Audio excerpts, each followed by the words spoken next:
جی ناظرین، خدا یسوع مسیح کے عظیم اور قادر نام میں آپ سب کی خدمت میں سلام پیش کرتا ہوں اور امید کرتا ہوں کہ آپ سب خیریت سے ہوں گے اور خوش ہوں گے، اور ہمیشہ کی طرح میری دعا ہے آپ سب کے لیے کہ خدا آپ سب کو خیریت سے رکھے، خوش رکھے، محفوظ رکھے۔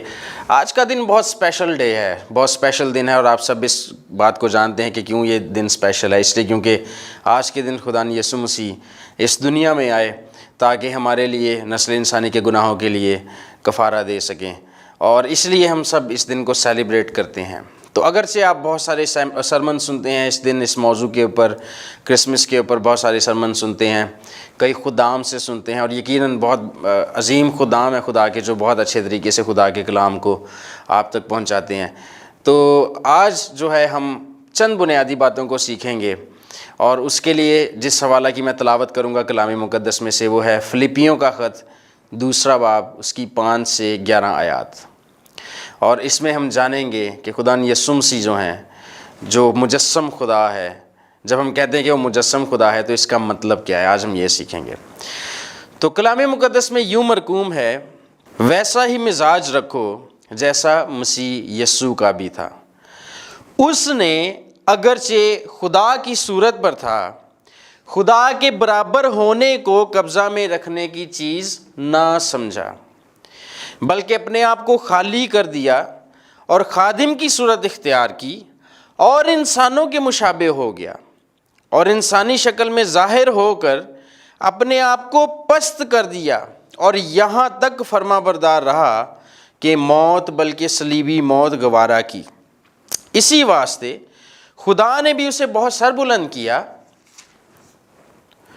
اور اسے وہ نام بخشا جو سب ناموں سے اعلیٰ ہے، تاکہ یسوع کے نام پر ہر ایک گھٹنا جھکے، خواہ آسمانیوں کا ہو، خواہ زمینیوں کا، خواہ ان کا جو زمین کے نیچے ہیں، اور خدا باپ کے جلال کے لیے ہر ایک زبان اقرار کرے کہ یسوع مسیح خداوند ہے۔ آمین۔ اب یہاں پہ ایک بڑی دلچسپ بات دیکھیے حوالے کے آغاز میں، جو 5ویں آیت ہے، وہاں پر یسوع مسیح کے مزاج کی بات ہوتی ہے کہ ویسا ہی مزاج رکھو جیسا کہ مسیح کا تھا، خدا یسوع مسیح کا تھا۔ اب مسیح یسوع کا جو مزاج تھا آپ سب اس سے واقف ہیں۔ ان کا جو مزاج تھا، ان کے مزاج کے متعلق جب ہم پڑھتے ہیں تو ایسا مزاج تھا جو دنیا میں کسی اور انسان کا آپ کو نہیں ملے گا۔ یونیک مزاج تھا، ہر لحاظ سے یونیک تھا ان کا مزاج۔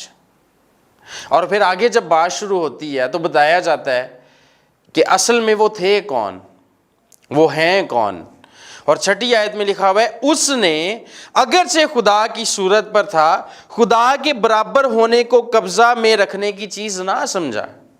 خدا کی صورت پر تھا، کسی نبی کے متعلق آپ کو الفاظ نہیں ملیں گے کہ وہ خدا کی صورت پر تھا، کسی اور شخص کے متعلق آپ کو یہ الفاظ نہیں ملیں گے کہ وہ خدا کی صورت پر تھا۔ یہ الفاظ صرف اور صرف خدا یسوع مسیح کے متعلق لکھے ہوئے ہیں کہ وہ خدا کی صورت پر تھا۔ اس کا مطلب کیا ہے؟ اس کا مطلب یہ ہے کہ وہ خدا تھا۔ کچھ لوگ یہ سوچتے ہیں کہ شاید خداوند یسوع مسیح نے جب جسم اختیار کیا تو اس وقت وہ وجود میں آئے، شاید اس وقت ان کی تخلیق ہوئی، یا جب مقدسہ مریم حاملہ ہوئیں تب خداوند یسوع، جب وہ حمل ٹھہرا تب خداوند یسوع مسیح وجود میں آئے۔ ایسا نہیں ہے۔ کچھ لوگ یہ سمجھتے ہیں کہ خداوند یسوع مسیح محض انسان ہے، ایسا بھی نہیں ہے۔ کچھ لوگ یہ سمجھتے ہیں کہ وہ محض خدا ہیں، ایسا بھی نہیں ہے۔ تو اس حوالے میں ہمیں بتایا گیا ہے کہ وہ کون ہے۔ تو یہاں پر جو سب سے پہلی بات ہمیں پڑھنے کو ملتی ہے وہ یہ ہے کہ اگرچہ وہ خدا کی صورت پر تھا، خدا کی صورت پر تھا، یعنی کہ وہ خدا تھا، اور وہ ہے، خدا ہے۔ وہ یسوع مسیح کے متعلق لکھا ہے کہ وہ خدا ہے، وہ خدا تھا، خدا کی صورت پر تھا، یعنی وہ خدا تھا۔ لیکن پھر بھی کیا ہوا؟ اس نے خدا کے برابر ہونے کو قبضہ میں رکھنے کی چیز نہ سمجھا، بلکہ اپنے آپ کو خالی کر دیا اور خادم کی صورت اختیار کی۔ اب کچھ لوگ جو ہیں چونکہ ان کو کلام سے واقفیت نہیں ہوتی، تو جب یہ والی آیت پڑھتے ہیں کہ اپنے آپ کو خالی کر دیا تو وہ سمجھتے ہیں کہ شاید خالی کرنے سے یہ مراد ہے کہ اس نے اپنے آپ کو الوہیت سے خالی کر دیا، وہ اپنی الوہیت سے، اپنی خدائی سے دستبردار ہو گیا۔ کچھ لوگ یہ بھی سمجھتے ہیں، اور پھر وہ مزید تانے بانے ملاتے ہیں اور جوڑتے ہیں اور کہتے ہیں چونکہ وہ خالی ہو گیا خدائی سے تو اس کا مطلب وہ تو دوبارہ خدا نہیں بن سکتا، اس لیے کیونکہ جب خدا اپنی خدائی سے خالی ہو کر محدود انسان بن جائے گا تو پھر وہ دوبارہ خدا کیسے بن سکتا ہے؟ تو اس طرح سے قیاس رائیاں لوگ کرنا شروع کر دیتے ہیں، لیکن یہاں پر کسی مقام پر ایسا نہیں لکھا کہ خدا یسوع مسیح اپنی خدائی سے دستبردار ہو گئے یا انہوں نے اپنے آپ کو اپنی خدائی سے خالی کر دیا۔ کس چیز سے خالی کر دیا وہ ہم کلام مقدس میں سے ہی جانیں گے۔ اگر آپ یوحنا کی انجیل اس کا 17 باب اور 5ویں آیت پڑھیں تو وہاں پر آپ کو اس بات کا جواب ملے گا۔ لکھا ہے، اور اب اے باپ تو اس جلال سے جو میں دنیا کی پیدائش سے پیشتر تیرے ساتھ رکھتا تھا، مجھے اپنے ساتھ جلالی بنا دے۔ کس سے اپنے آپ کو کس چیز سے خالی کر دیا؟ جلال سے۔ کس جلال سے؟ جو بیٹا خدا یسوع مسیح باپ کے ساتھ رکھتا تھا۔ کب سے رکھتا تھا؟ دنیا کی پیدائش سے پہلے، کائنات کی، کاسموس کی تخلیق سے پہلے، جب کچھ وجود نہیں رکھتا تھا، جب کچھ نہ تھا، صرف خدا تھا۔ اور کیسا جلال تھا اس کا؟ بالکل ایسا ہی جیسا باپ کا تھا، کیونکہ یہاں پر یسوع مسیح فرما رہے ہیں کہ جو جلال میں دنیا کی پیدائش سے تیرے ساتھ رکھتا، دنیا کی پیدائش سے پیشتر تیرے ساتھ رکھتا تھا، اس جلال کو ظاہر کر۔ اور بائی دا وے، کوئی نبی، محض کوئی انسان اس طرح کی ڈیمانڈ خدا سے نہیں کر سکتا کہ تو مجھے جلالی بنا دے، تو میرا جلال ظاہر کر۔ اور نہ ہی محض کوئی انسان یہ دعویٰ کر سکتا ہے کہ میں دنیا کی پیدائش سے پہلے، دنیا کی کائنات کی تخلیق سے پہلے تیرے ساتھ جلال رکھتا تھا۔ خدا سے کوئی بھی یہ نہیں کہہ سکتا۔ اگر کوئی کہہ سکتا ہے تو وہ خدا ہی کہہ سکتا ہے، کیونکہ خدا ہی ہے جو دنیا کی تخلیق سے پیشتر موجود بھی تھا اور جلال بھی رکھتا تھا۔ تو یہاں پر یوحنا کا جو میں نے حوالہ آپ کے سامنے پیش کیا، یوحنا 17:5، اس میں نہ صرف خدا یسوع مسیح یہ کہہ رہے ہیں کہ میں ازلی ہوں، بلکہ وہ یہ بھی کہتے ہیں کہ میں خدائی جلال رکھتا ہوں، جس سے ہمیں یہ سمجھ میں آتا ہے کہ یسوع مسیح خدا ہونے کے، مجسم خدا ہونے کے دعویٰ دار تھے۔ تو انہوں نے کس چیز سے اپنے آپ کو خالی کیا؟ انہوں نے اپنے آپ کو اس جلال سے خالی کیا جو وہ دنیا کی تخلیق سے پہلے باپ کے ساتھ رکھتے تھے۔ اس جلال سے خالی کیا جو آسمانوں میں، آسمانی مقاموں میں وہ رکھتے ہیں۔ اور کیا کیا انہوں نے؟ جب انہوں نے اپنے آپ کو جلال سے خالی کیا تو آگے لکھا ہوا ہے، اور خادم کی صورت اختیار کی اور انسانوں کے مشابہ ہو گیا۔ آپ کو یاد ہوگا کہ جب ان سے کہا گیا کہ میرے اختیار میں یہ ہے، اگر میں چاہوں تو تجھے چھوڑ دوں، اور خدا یسوع مسیح نے کہا کہ تیرا اختیار کوئی اختیار نہیں ہے، اگر میں چاہوں تو بھی حکم کروں اور آسمان سے جو ہے فرشتوں کے 12 تمن یہاں پر میری مدد کے لیے آ جائے۔ یہ تھا ان کا جلال آسمانی مقاموں میں۔ اس جلال سے انہوں نے اپنے آپ کو خالی کیا اور ایک خادم کی صورت اختیار کی۔ کس کے خادم کی؟ خدا باپ کے خادم کی صورت اختیار کی، یعنی کہ وہ خدا باپ کے خادم تھے۔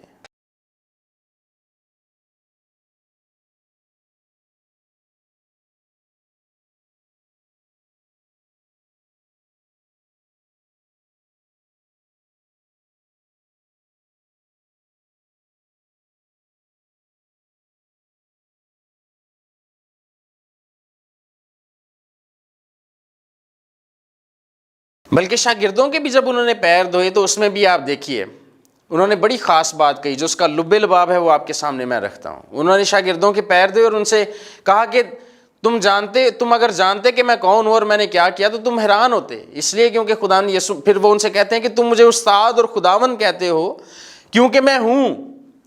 کوریوس یا کیریوس لفظ وہاں پر یونانی زبان کا استعمال ہوا ہے، جو کہ یہوہ کا آلٹرنیٹیو ہے یونانی۔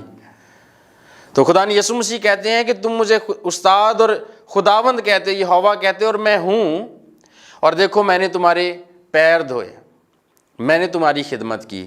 اور کیوں کی تھی انہوں نے؟ یہ کوئی ڈرامہ نہیں تھا، یہ انہوں نے اس لیے کی تھی کیونکہ انہوں نے حقیقی طور پر ایک خادم کی صورت اختیار کی تھی۔ آج لوگ اکثر پوچھتے ہیں کہ وہ رویا، وہ سویا، اسے بھوک لگی، اسے پیاس لگی، اس نے غصہ کیا، وہ قد و قامت میں بڑھا، تو خدا پہ یہ ساری باتیں تو صادق نہیں آتی۔ خدا تو نہ قد و قامت میں بڑھتا ہے، نہ وہ روتا ہے، نہ وہ سوتا ہے، نہ وہ کھاتا ہے، نہ وہ پیتا ہے۔ آپ کی بات بالکل ٹھیک ہے، اعتراض کرنے والوں کا جو اعتراض ہے وہ بالکل ٹھیک ہے، لیکن صرف اس صورت میں ٹھیک ہے کہ اگر ہم مسیحیوں کا یہ ایمان ہو کہ یسوع مسیح محض خدا تھے، صرف اور صرف خدا تھے، ہمارا یہ ایمان نہیں ہے کہ وہ صرف اور صرف خدا تھے، ہمارا یہ ایمان ہے کہ وہ کامل خدا اور کامل انسان تھے، وہ مکمل طور پہ خدا اور مکمل طور پہ انسان تھے۔ خداوند یسوع مسیح کی شخصیت وہ واحد شخصیت تھی جس کے اندر دو ذاتوں کا اتحاد تھا، الہی ذات اور انسانی ذات، اور اس حوالہ میں اسی بات کو بیان کیا جا رہا ہے کہ وہ خدا کی صورت پر تھا، کہ وہ خدا تھا، لیکن اس نے اپنے آپ کو پست کر دیا، اپنے آپ کو اس جلال سے خالی کر دیا جو دنیا کی پیدائش سے پہلے باپ کے ساتھ رکھتا تھا، اور ایک خادم کی صورت اختیار کی اور پست حالی کی۔ اب انہوں نے اپنے آپ کو پست کیا، پست کس حد تک کیا، اس بات کو سمجھنے کے لیے آپ صرف اسی بات کا اندازہ لگا لیجئے کہ جس شہر میں وہ پیدا ہوئے یعنی کہ ناصرت میں، اس کا حال کیا تھا۔ جب نتنیل اور فلپس آپس میں گفتگو کرتے ہیں تو نتنیل اس سے پتہ ہے کیا کہتا ہے فلپس سے، کہ کیا ناصرت سے کوئی اچھی چیز نکل سکتی ہے، یعنی کہ ایسا شہر جس کے متعلق اچھا سوچا نہیں تھا جاتا، ایسا شہر جو ڈیولپ نہیں تھا زیادہ، اور یسوع مسیح نے اس شہر کا انتخاب کیا کہ اس شہر میں وہ بطور انسان پیدا ہوں۔ پھر اسی طرح ایک لکڑ جو ان کے قانونی طور پہ جو ان کے والد صاحب تھے یوسف، جو ایک لکڑ ہارے تھے، ترخان تھے، لکڑی کا کام کرتے تھے، ان کے ساتھ ہی انہوں نے لکڑی کا کام بھی سیکھا اور وہ اسی طرح کام بھی کرتے تھے۔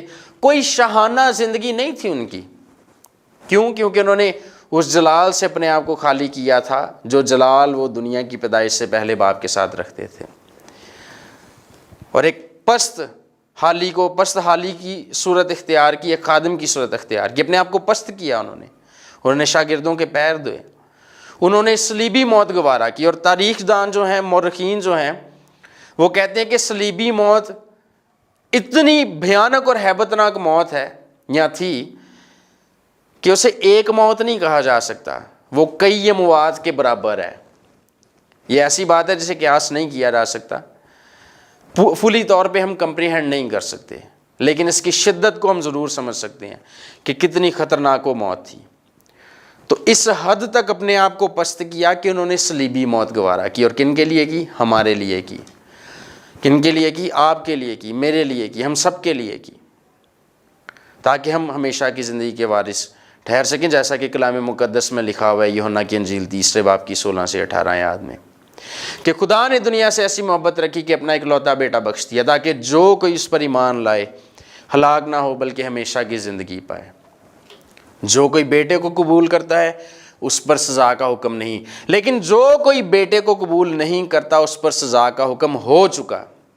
تو جب لوگ کہتے ہیں کہ اس نے کھایا کیوں، اس نے پیا کیوں، اگر وہ خدا تھا وہ سویا کیوں، رویا کیوں، تو یہ سب کچھ اس لیے تھا کیونکہ وہ کامل خدا ہونے کے ساتھ ساتھ کامل انسان بھی تھا۔ اور اگرچہ نئے عہد نامہ میں ایک حوالہ آپ کو یہ ملتا ہے، اس کے علاوہ خدا یسوع مسیح کی اس دنیا میں مجسم ہو کر آنے سے پہلے ان کے کامل خدا اور کامل انسان ہونے کا ذکر ہو چکا ہے، اور وہ کہاں پر ہے؟ یسایہ نبی کے صحیفہ میں۔ اگر آپ 7واں باب 14ویں آیت پڑھیں اور پھر 9واں باب 6 آیت، تو 7ویں باب 14ویں آیت میں لکھا ہوا ہے کہ ایک کنواری حاملہ ہوگی اور بیٹا جنے گی اور اس کا نام ایمانویل رکھے گی۔ یہاں پر بتایا گیا ہے کہ کنواری حاملہ ہوگی۔ یہ کنواری کے حاملہ ہونے کا یہاں پر کیوں ذکر کیا گیا ہے؟ کیونکہ اس سے بھی پہلے بہت پیچھے آپ چلے جائیں، جب آدم اور حوا نے گناہ کیا تھا تو اس وقت خدا نے کہا تھا کہ عورت کی نسل سے آئے گا جو سام کے سر کو کچلے گا۔ تو عورت کی چونکہ نسل نہیں ہوتی، نسل ہمیشہ مرد سے کہلائی جاتی ہے، تو یہاں پر جب خدا نے کہا کہ عورت کی نسل آئے گی تو آگے یسایہ نبی کے وساطت سے اس کی معرفت خدا نے دوبارہ بتایا کہ جو عورت کی نسل سے میں نے بات کی تھی، اس کا مطلب یہ ہے کہ ایک کنواری حاملہ ہوگی اور اس سے ایک لڑکا پیدا ہوگا۔ پھر 9ویں باب میں اس لڑکے کا تعارف پیش کیا گیا کہ وہ لڑکا ہوگا کون جو کنواری سے پیدا ہوگا، اور وہاں پر لکھا ہے کہ وہ عجیب مشیر، خدائے قادر، ابدیت کا باپ، سلامتی کا شہزادہ ہوگا۔ پوری آیت اگر آپ پڑھیں، یہ آیت کا دوسرا حصہ میں نے پڑھا ہے، پوری آیت یہ ہے کہ ہم کو ایک بیٹا بخشا، ایک لڑکا تولد ہوا اور ہم کو ایک بیٹا بخشا گیا۔ اب ان کا تولد ہونا، ان کا پیدا ہونا، ان کا بیٹا کہلایا جانا اس بات کی دلالت کرتا ہے، اس بات کا ثبوت ہے کہ وہ کامل انسان ہوں گے، وہ کامل مکمل طور پہ 100% مین ہوں گے وہ۔ لیکن ساتھ ہی اسی آیت میں یہ کہا جانا کہ اس کا نام عجیب مشیر، خدائے قادر، ابدیت کا باپ، سلامتی کا شہزادہ ہوگا، اس بات کی دلالت کرتا ہے کہ جو کامل انسان جو ہوگا وہ کامل خدا بھی ہوگا، وہ مجسم خدا ہوگا۔ اور یسایہ نبی نے جب بھی خدائے قادر کا لفظ استعمال کیا تو یہ یہوہ کے علاوہ کسی اور کے لیے نہیں کیا، اگر کیا ہے تو اس کے لیے کیا ہے جس نے کماری سے پیدا ہونا تھا۔ تو اس سبب سے جب ہم کہتے ہیں کہ یسوع مسیح خدا ہے، خدا مجسم ہوا، اور بائی دا وے ہم اسی لیے تو آج کے دن کو مناتے ہیں کیونکہ ہمارا ایمان ہے کہ خدا مجسم ہو کر دنیا میں آ گیا، خدا جسم لے کر دنیا میں آ گیا، ہمارے لیے آ گیا وہ جسم لے کر۔ اور جب ہم یہ بات کہتے ہیں تو لوگ فوراً سوال اٹھانے شروع کر دیتے ہیں کہ اس نے یہ کیوں کیا، یہ کیوں کیا، انسانوں کی طرح سب کچھ کیوں کرتا تھا، اور پھر ہم بتاتے ہیں کہ وہ محض انسان بھی نہیں تھا اور وہ محض خدا بھی نہیں تھا۔ جب لوگ اس کی خدائی پر اعتراض کرنا چاہتے ہیں تو اس کی خدائی کے حوالے جو ہیں ان کو پیش کر کے اعتراض نہیں کرتے، جن حوالہ جات میں ان کی انسانیت کا ذکر ہے، جن حوالہ جات سے ہمیں یہ سمجھ میں آتا ہے کہ وہ کامل انسان بھی تھے، ان حوالہ جات کو پیش کیا جاتا ہے اور یہ ثابت کرنے کی کوشش کی جاتی ہے کہ وہ خدا نہیں تھے، حالانکہ ان حوالہ جات سے یسوع مسیح کی خدائی کا انکار نہیں ہوتا، ان حوالہ جات سے صرف ان کی انسانیت کا اقرار ہوتا ہے۔ جس طرح سے ان کی انسانیت کے اقرار کے حوالہ جات بائبل مقدس میں موجود ہیں،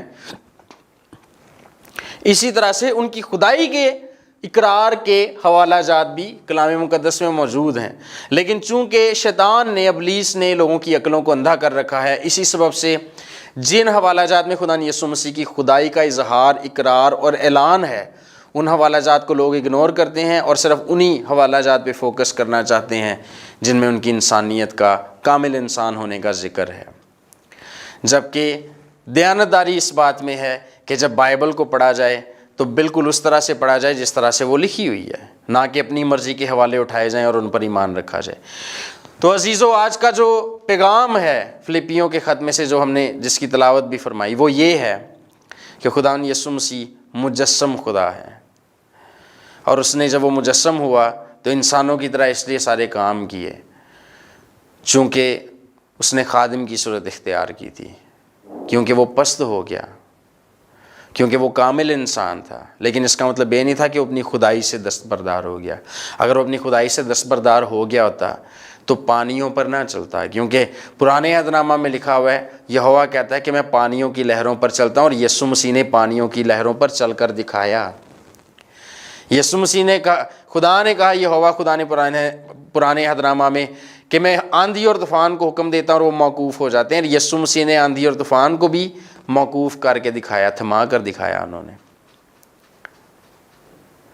اور اگر وہ محض انسان ہوتے تو یہ نہ کہتے کہ اس جلال کو ظاہر کر جو دنیا کی پیدائش سے پہلے میں تیرے ساتھ رکھتا تھا۔ تو وہ کامل انسان اور کامل خدا تھے، اور پست کیا اپنے آپ کو، اور اس حد تک پست کیا اپنے آپ کو کہ صلیبی موت گوارا کی۔ اور پھر ہوا کیا؟ لکھا خدا نے بھی اسے بہت سر بلند کیا اور اسے وہ نام بخشا جو سب ناموں سے اعلیٰ ہے، تاکہ یسوع کے نام پر ہر ایک گھٹنا جھکے، خواہ آسمانیوں کا، خواہ زمینیوں کا، خواہ زمین کے نیچے، جو زمین کے نیچے ہیں، خدا باپ کے جلال کے لیے ہر زبان اقرار کرے کہ یسوع مسیح خداوند ہے۔ خدا باپ کا بھی جلال اسی بات میں ظاہر ہوتا ہے کہ ہم یسوع مسیح کو اپنی زندگیوں کا آقا اور مولا تسلیم کریں، اسے مانیں۔ اور بائی دا وے، اگر آج پوری دنیا میں لوگ یسوع مسیح کو اپنا خداوند نہیں مانتے تو مانیں گے سب، اب نہیں مانتے بعد میں مانیں گے۔ جو آسمانی ہیں وہ بھی مانیں گے، وہ اب بھی مانتے ہیں، جو زمینی ہیں وہ بھی مانیں گے، اور حتیٰ کہ جو زمین کے نیچے والے ہیں، جو دوزخ میں ہیں، جو دوزخی ہیں، وہ بھی اس بات کا اقرار کریں گے۔ فرق یہ ہوگا کہ جو آسمانی ہیں وہ دوزخ میں نہیں ہوں گے، وہ خوف سے نہیں کہیں گے کہ یسوع مسیح جو ہے وہ خداوند ہے، بلکہ وہ اس محبت کی وجہ سے جس کا اظہار خدا نے یسوع مسیح نے صلیب پر کیا اور اس کو قبول کر کے چونکہ آسمان تک انہوں نے رسائی حاصل کی، اس سبب سے وہ اس بات کا اقرار کریں گے، وہ خوشی سے کہیں گے، وہ محبت میں کہیں گے کہ یسوع مسیح خداوند ہے۔ اور جو دوزخی ہیں ان کے ساتھ ایسا نہ ہوگا۔ تو خداوند یسوع مسیح آپ سب کو اس کلام کے وسیلہ سے بہت زیادہ برکت دے، اور اس کرسمس کی اور نئے سال کی خوشیاں آپ سب کو بہت زیادہ مبارک ہوں۔